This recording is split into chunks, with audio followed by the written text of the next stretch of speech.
How you doing, folks? Welcome to another episode of Yogi Dave's Hobby Corner. This is going to be a little bit about the basics of painting and modelling as a whole. So, give me a minute, we'll get back to it.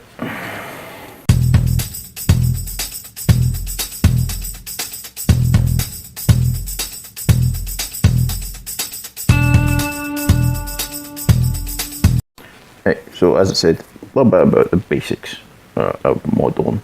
As I've said in the intro video, I've been doing this for I've been gaming for about 30 years.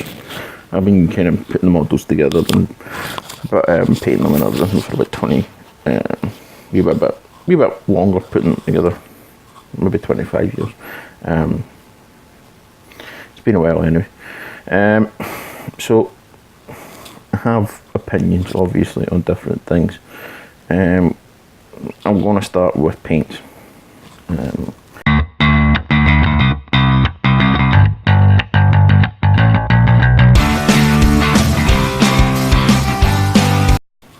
There's good paints, there's bad paints, and there's decent paints. Starting with the bad paints for miniatures anyway. In my experience, Humbrol and Revell and a lot of the like tank kits and stuff like that, the companies that make them don't have the greatest paints for miniatures, because they're not made for miniatures, they're made for the model kits. Tamiya, if you're going to do like a metallic armour for like Thousand Sons or any army really, if you want it done really quickly, you put silver on the figure and then you put their clear washes on them. I go things about a different way, but I like to be different. It's easier if you do it that way, but yeah, they're really good. The thing about them is they're alcohol based, so using a regular thinner in those is no good. You need to use their thinner, which I realised once trying to do things on the cheap at one point. So decent paints. The army painter stuff with a lot of work is good, can be good. Without that little bit of work, it's decent.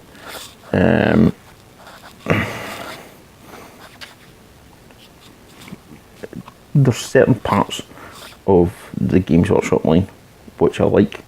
There's certain parts that I don't like. I don't like the layer paints because it takes a lot of work to actually use them as a base paint. They're fine if you want to dry brush or use them as a layer, but actually trying to use them as a base paint, you need to use like 2 or 3 or 4 or 5 layers sometimes, depending on what the paint is. The washes are great. Games Workshop have always had great washes, but there are good parts of the Games Workshop range. There are parts I don't like. Also, Code Arms. Code Arms is a decent line. It's good parts of it, bad parts of it. But I use what I use. They've got good washes. It is the old Citadel range, but I honestly don't think that they've moved away from the way that they made them when they were actually Citadel paints. So they've not changed for the times or anything like that. Good ranges of paints. Vallejo's a great range of paints. That's my experience though. I haven't used like Scale 75 or any of the other ones really. If you want to do colour changing paints, the Green Stuff World stuff is actually quite good. But I've heard from other people that you can get probably better ones at some point. Like the artists Yeah, the art store ones are probably actually better than the green stuff horror ones, because the green stuff horror ones really you need to put over a black gloss primer, or at least some sort of gloss primer, because you don't get as good a result from anything else. I've tried other things. I've tried putting it over other paints. I've tried dry brushing it. Dry brushing it doesn't work. So if you're going to do that kind of thing, you've got to look into that. So yeah, that's my take on paints. Paint brushes.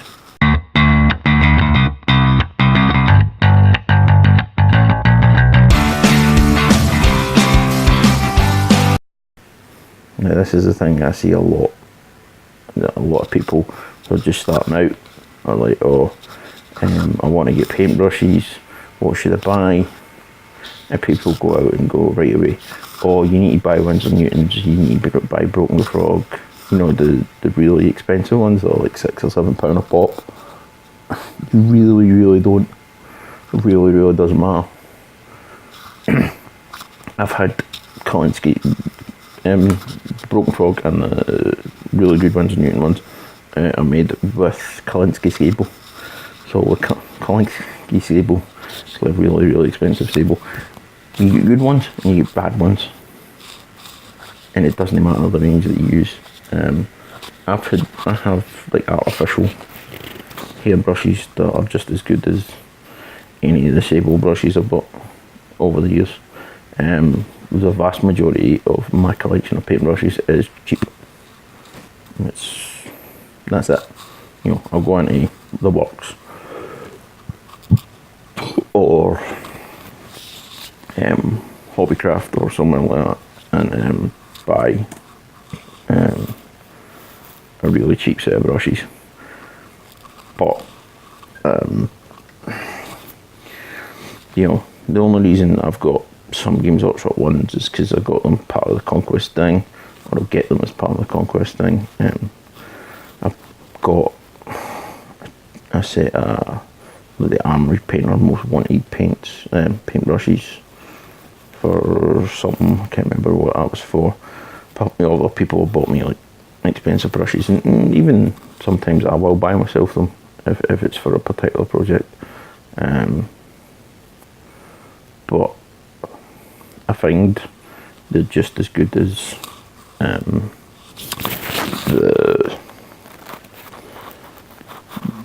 the cheap ones are just as good as the not cheap ones. So really, you don't need to go out and spend a stupid amount of money when you're first starting out. I'm never going to be a Slayer Sword winner, ever. I'm never going to be that level of painter. I don't really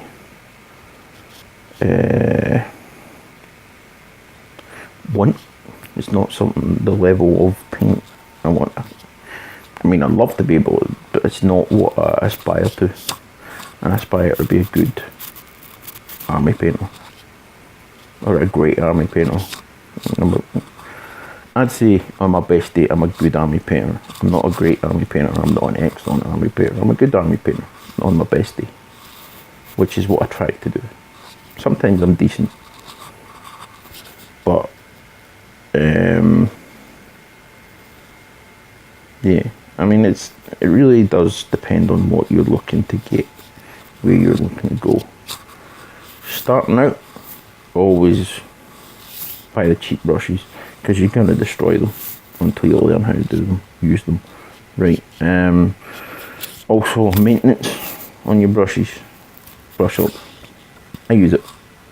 I do when I think, right, that brush is starting to get to that point where it really needs some work, really needs cleaned up really well. I'll get the brush soap out, I'll clean them, and they'll last me another couple of months.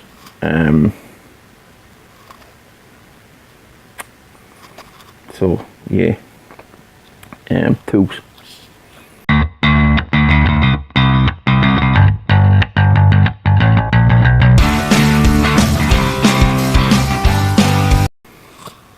tools of building models. So, pair of clippers, couple of different size knives, diamond files, right, so, and various other bits and pieces. So, clippers. I have 4 different sets of clippers. 2 of them are the same because they were bought at the same time. One of them is smaller than the others, and one of them's a Games Workshop set that I got in the Conquest subscription.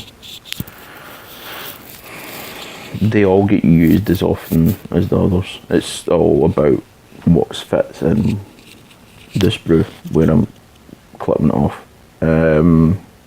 Knives, I have lots of knives, but I've only got lots of knives. Is because when I was working for Maplin before, they shut down. I bought a whole load of the craft knives and other knives. But I've also got like the retractable ones that you can stop in place, and I've got a couple of Stanley knives. It's just whatever will get the job done. I also do terrain, so I need these different types of knives for terrain as well. But yeah, I mean, you can buy them for a couple of quid. The whole lot for a couple of quid in the pound shop, or I'm assuming there's a dollar store equivalent in America. So yeah, you don't need to go out and buy masses and masses of knives for stupid prices. You don't need to go in and Games Workshop and pay the money. Go to a hardware store. You know, if you like for clippers as well, go to a hardware store. Get it much cheaper than Games Workshop. What else? Files. I use diamond files. That's the type of files they are. They're not. I don't know whether they're used to actually thingy diamonds, but that's what I use. I've got 2 or 3 sets of them, and they work really well. Just don't use them on Milliput or green stuff, because it just cakes them. I learned that with another different set of files. They were wrecked. That's the basics. So if you're going to do a little bit of sculpting on your figure, if you're doing little bits, with the green stuff and everything, get a set of picks, dentist picks. I think I've got dentist picks. Mine might be inspection picks. I can't remember what they are. Again, they were from Maplin, so I've got 2 sets of them sitting in the room. So I use them to do any, like if I'm doing like extra hair or stuff like that. I also have a set of clay working tools, which I will use for doing stuff like that as well. They're quite good, but that's because I do use it for other stuff.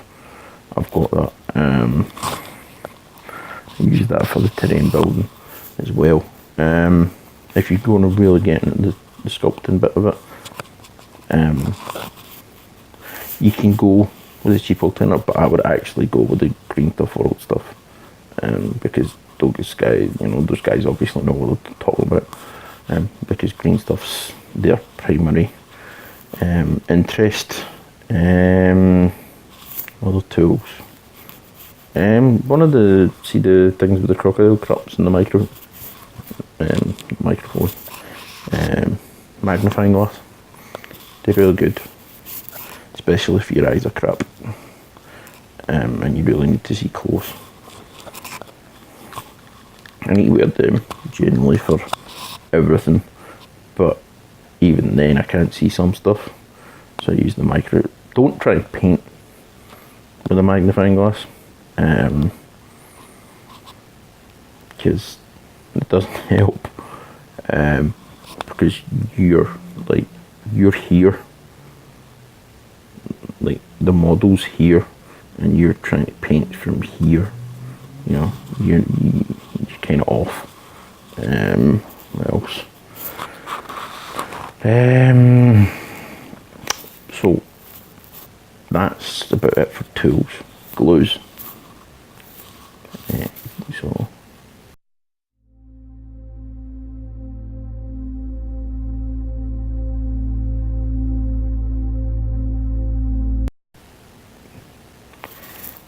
with glues,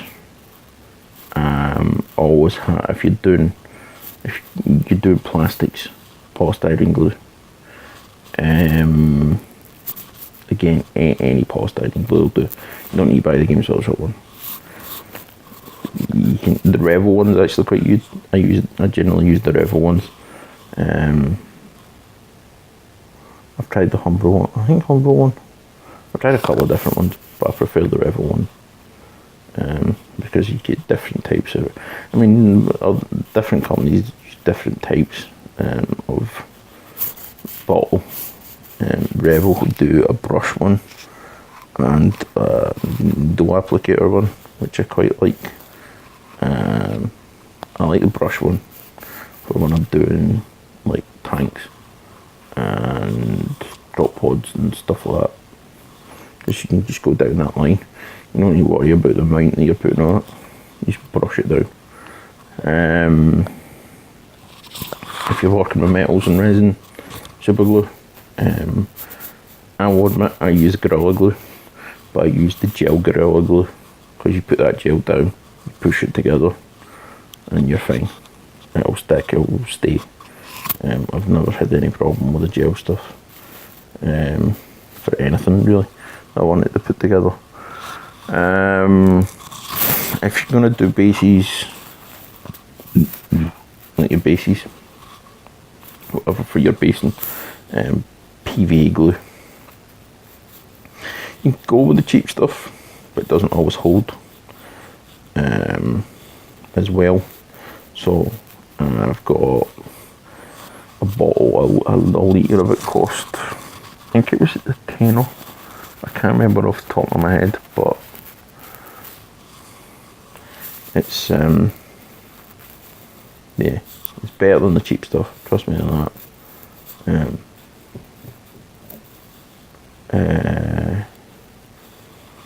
Definitely cheaper than the cheap stuff. But if all you're doing is putting some super glue on the base, sticking it in some sand, and that's you, Bob's your uncle. But once you've painted it, you really don't need to bother, because it's going to come away anyway from playing. If you want it to like properly hold, just use, you know, the more expensive stuff, but don't go ridiculously expensive. Unless you're really needing it, don't go Gorilla Glue. Or unless you're doing it, using it for different applications, don't go with Gorilla Glue. I've got Gorilla Glue as well. I've got the Boot Glue for other applications. What's next? Basing materials.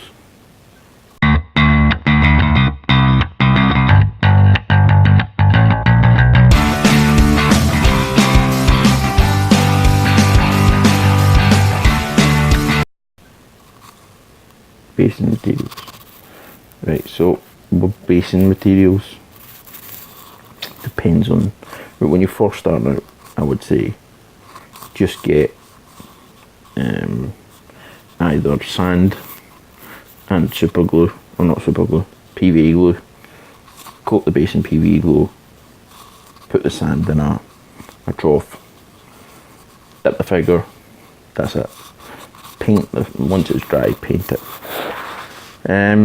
As you progress, start using flock. Flock's good.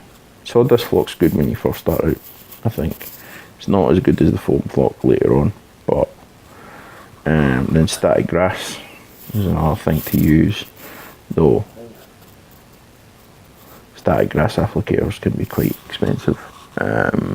If you're not doing like 400 or 500 figures, like if you're not a commission painter, then static grass really isn't the greatest idea. As you progress, all the little bits and pieces like ballast and slate and all the wee tufts and stuff to add to it, you start using them. But you want to really know what you're doing and have spent some time doing the basics.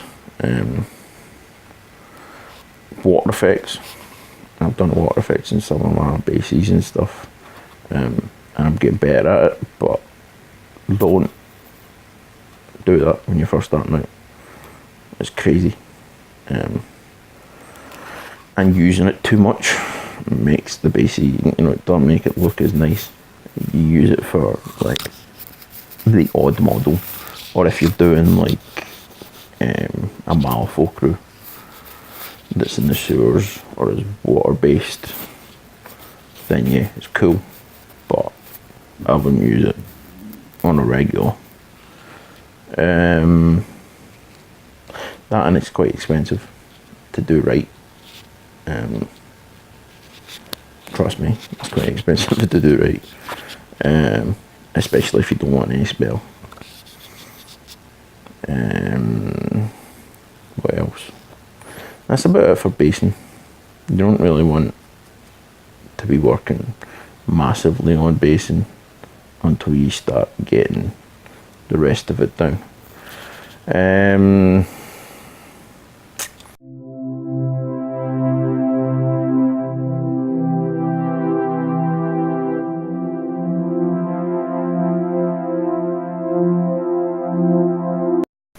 So tools for your actual painting.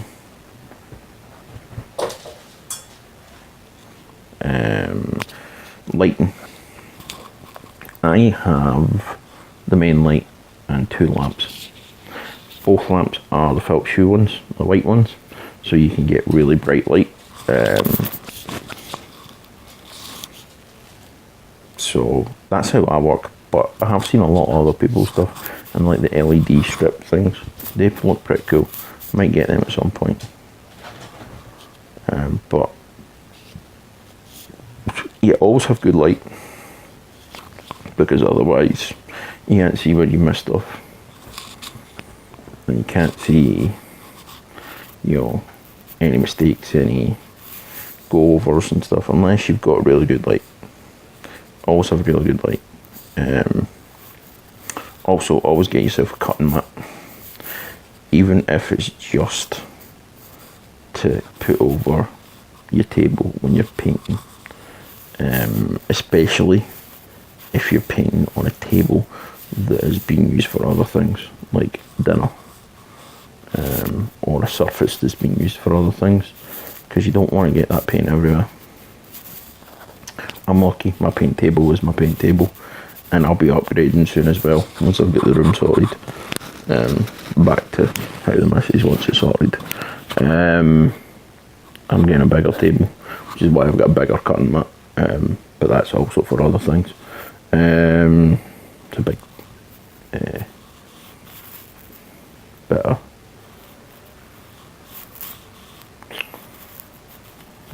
the word I'm looking for. Yeah, it's a big bit of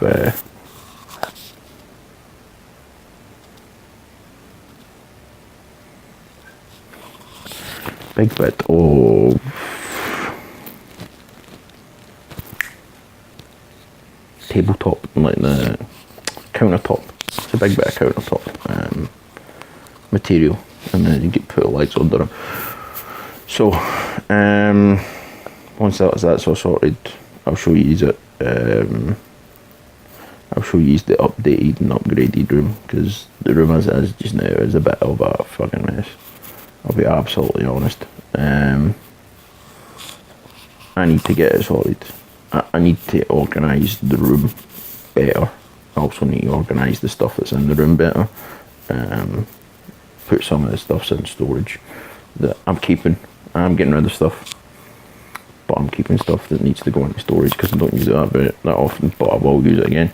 And the stuff that I'm getting rid of, obviously, I'm not keeping. I think that's about it right now. I think it's all the stuff I can think of. I'll probably do a little bit extra later on. But for now, I'm going to say happy hobby and have a good one.